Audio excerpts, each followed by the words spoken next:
सबसे पहले आप सभी लोग को धन्यवाद देना चाहता हूं कि सब लोग यहां आए और चुनाव के रिजल्ट के बाद शायद हम लोग पहली बार सब लोग मिल रहे हैं।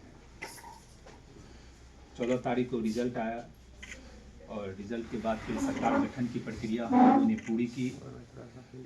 आदरणीय नीतीश कुमार जी के नेतृत्व में नई सरकार बनी और प्रचंड बहुमत वाली सरकार बनी।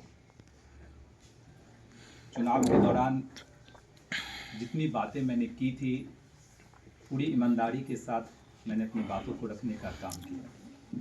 मेरे मन में कभी यह नहीं था कि मैं सिर्फ चुनाव जीतने के लिए या लोगों का वोट लेने के लिए मैं सिर्फ वादा करूं। इसीलिए जितने भी वादा मैं लगातार चुनाव प्रचार के दौरान किया, पूरी ईमानदारी, पूरी निष्ठा और साफ मन से मैंने किया था। चाहे वो चीनी मिल का मुद्दा हो या तमाम तरह के विकास, कैसे मधुबनी सुंदर, स्वच्छ, सुसज्जित और विकसित मधुबनी बने। 14 तारीख के रिजल्ट के तुरंत बाद पटना भी मैं गया और आप लोगों ने सोशल मीडिया के माध्यम से देखा होगा कि सरकार बनने से पहले कई राउंड की मीटिंग आदरणीय नीतीश कुमार जी के साथ मेरी हुई, सम्राट चौधरी जी के साथ मीटिंग हुई, तमाम जो एनडीए के घटक दल के शीर्ष नेतृत्व हैं उन सबके साथ भी हम लोग की मीटिंग हुई।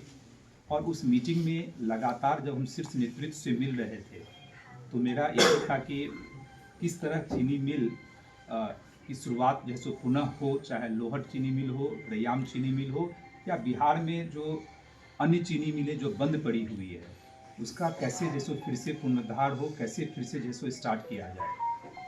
और लगातार हम सरकार से, प्रशासन से, कैबिनेट सेक्रेटरी से हम इस चीज़ की डिमांड करते रहे कि कैबिनेट के पहली मीटिंग जब हो सरकार के गठन के बाद, उसमें कुछ ऐसे निर्णय हो कि जनता को लगे कि यह सरकार बहुत ही गंभीर है रोजगार सृजन पे और इंडस्ट्रियलाइजेशन पे, उद्योग व्यवस्था लगाने को लेकर। और यही कारण था कि चुनाव जीतने की उपरांत लगभग मैं 11-12 दिन क्षेत्र में नहीं आया। लोगों की बहुत आशाएं थी, कई लोग फ़ोन भी कर रहे थे कि हर जगह के विधायक जा रहे हैं और आप नहीं आ रहे हैं। उसके पीछे मेरी मंशा बहुत स्पष्ट था। मुझे इस बात का पूर्ण विश्वास था कि कैबिनेट की जब पहली मीटिंग होगी उस मीटिंग से बहुत सारे ऐसे निर्णय होंगे जो मैंने वादा मधुबनी की जनता को किया था। और आप लोगों ने कल देखा कि जब कैबिनेट की मीटिंग हुई और कैबिनेट की मीटिंग के बाद जो ब्रीफिंग हुआ उसमें किस तरह की बातें की गई। 9 जो चीनी मिलें बंद पड़ी हुई थी उसको पुनः शुरुआत करने का भी निर्णय लिया गया और 25 नई चीनी मिलें बिहार में लगाने की बात हुई। आर्टिफिशियल इंटेलिजेंस को लेकर, आईटी हब को लेकर तमाम तरह की बातें सरकार के द्वारा की गई। और मेरी भी पहली प्राथमिकता, चुनाव का जब रिजल्ट आया, बहुत सारे साथी, मीडिया के साथी से मेरी मुलाकात हुई, सबने मुझसे यही कहा कि आपकी प्राथमिकता क्या होगी। और मैंने कहा कि मेरी पहली प्राथमिकता रोजगार सृजन और कैसे नई उद्योग व्यवस्था लगे उसी पे मेरा पूरा फोकस होगा। क्योंकि युवाओं का जो पलायन जिस रूप में यहाँ से हो रहा है, श्रमिक भाई मजबूरी बस बिहार से बाहर जाने के लिए मजबूर हैं, उसको कैसे रोका जाए, तो इस पे मेरा पूरा फोकस होगा। तो मैं आप लोगों के माध्यम से बिहार के लोकप्रिय मुख्यमंत्री श्री नीतीश कुमार जी को, लोकप्रिय उप मुख्यमंत्री श्री सम्राट चौधरी जी को और तमाम एनडीए के वरिष्ठ नेताओं को बहुत बहुत धन्यवाद देना चाहता हूं। सारे मंत्रिपरिषद के सदस्य को धन्यवाद देना चाहता हूं कि उन्होंने हम लोगों की बातों को सुना और चीनी मिल, लोहट चीनी मिल हो, चाहे रैयाम चीनी मिल हो, चाहे तमाम जो अन्य चीनी मिलें जो बंद पड़ी हुई है बिहार में, उसको पुनः जीवित करने का निर्णय लिया। तो मैं मानता हूं कि सभी मधुबनी वासियों के लिए एक बहुत बड़ी जीत है और इस जीत में आप सभी लोगों का स्नेह, आशीर्वाद जिस रूप में मुझे मिला वही मेरे लिए एक महत्वपूर्ण था कि मैं भी अपने तरफ से जितना कर सकता था सरकार को कन्विंस करने की कोशिश की। और मैं हमेशा से कहता आया हूँ कि अगर जनप्रतिनिधि की नीति, नियति और ईमानदारी हो तो सरकार के पास पैसे की कमी नहीं है। न केंद्र सरकार के पास पैसे की कमी है, न बिहार सरकार के पास पैसे की कमी है। अगर कमी है तो जनप्रतिनिधि में कमी होता है कि जनप्रतिनिधि अपनी बातों को सही रूप में नहीं रख पाते हैं। अगर आप ब्यूरोक्रेट से, प्रशासन से अगर सही रूप में नहीं रखेंगे अपनी बातों को, क्यों यह चाहिए, इससे क्या फ़ायदा बिहार को मिलेगा, वहाँ के निवासियों को क्या फ़ायदा मिलेगा, अगर बड़ी स्पष्टता के साथ अगर आप रखते हैं तो निश्चित रूप से चाहे शासन हो, प्रशासन हो, चाहे मुख्यमंत्री जी हो या उप मुख्यमंत्री जी हो, उस चीज़ को जो है सो एक्सेप्ट करते हैं। तो यह पहली जीत है।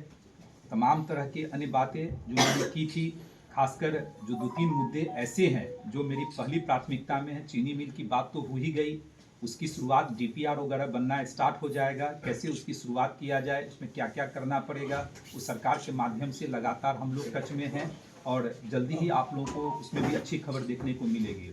लेकिन उसके अलावा कुछ चीज़ें मेरी माइंड में प्राथमिकता के रूप में रही है कि मधुबनी शहर कैसे स्वच्छ, सुंदर और विकसित मधुबनी शहर हमको देखने को मिले, जिसमें पहली प्राथमिकता के रूप में मैंने जो अपने माइंड में रखा है वह है कि जो बस स्टैंड है उसका सौंदर्यीकरण कैसे हो।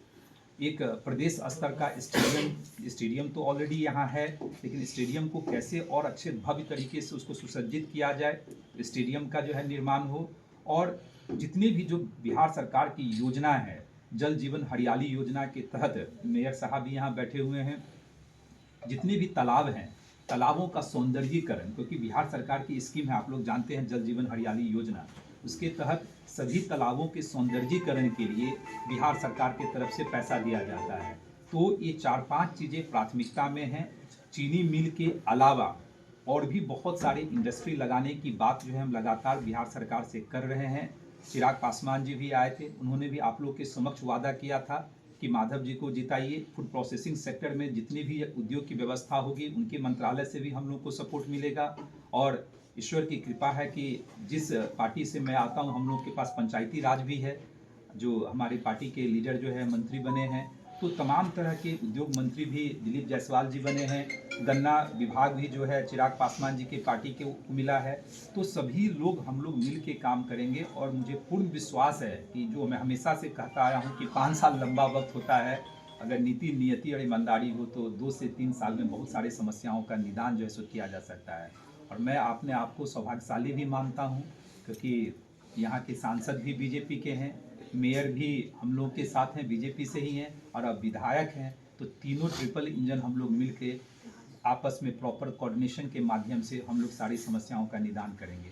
दूसरी बात, मैंने यह भी निर्णय लिया है कि एक विधायक का जो ऑफिस होता है, प्रोटोकॉल है, उसका भी हम जो है निश्चित रूप से इस जो अभी प्रवास मेरा है सैटरडे तक, उसके दौरान ही मैं कार्यालय का भी उद्घाटन करूंगा उसमें, जिसमें कुछ लोग बैठेंगे भी। और नियमित रूप से मैंने भी यह निर्णय लिया है कि महीने में कम से कम 1 हफ्ता जो है हम क्षेत्र में देने का काम करेंगे, क्योंकि मेरे लिए यह आवश्यक है।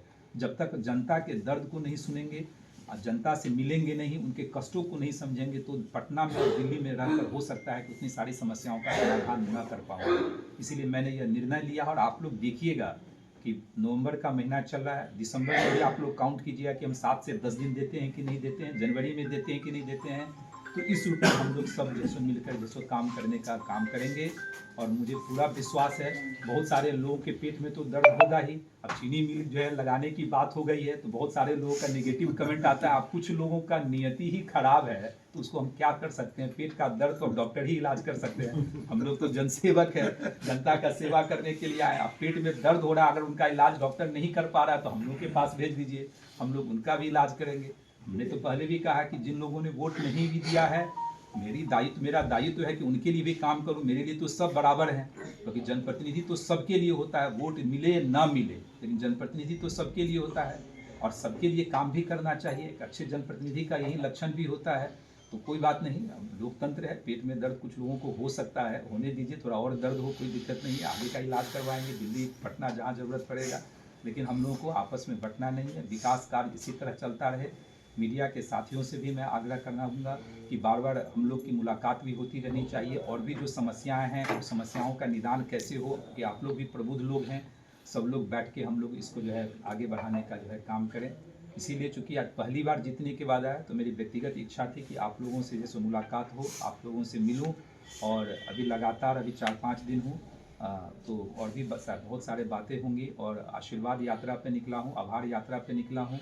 अभी सुबह से 3 कार्यक्रम किया हूँ, फिर आप लोगों से मिलना था, और पूरे रात तक का कार्यक्रम लगा हुआ है, आज का, कल का, परसों का। और उसी में शादी लगन सब है, तो सब सारी जगहों पे भी हम सब लोगों को जाना है। तो एक बार पुनः आप लोगों के माध्यम से मधुबनी निवासियों को, मधुबनी विधानसभा 36 के जितने मतदाता मालिक हैं और जितने भी निवासी हैं, सबको बहुत बहुत धन्यवाद देता हूँ कि सब लोगों ने मुझ में विश्वास जताया और मैंने कहा कि उनका विश्वास बेकार नहीं जाएगा, यह मेरा प्रतिज्ञा है। और मेरे दिल में मधुबनी और मधुबनी वासियों के दिल में माधव आनंद, यह तो जैसे निश्चित रूप से मैं करके रहूँगा, इसी आशा और विश्वास के साथ कि आप लोग का भी सहयोग मिलेगा। बहुत बहुत धन्यवाद।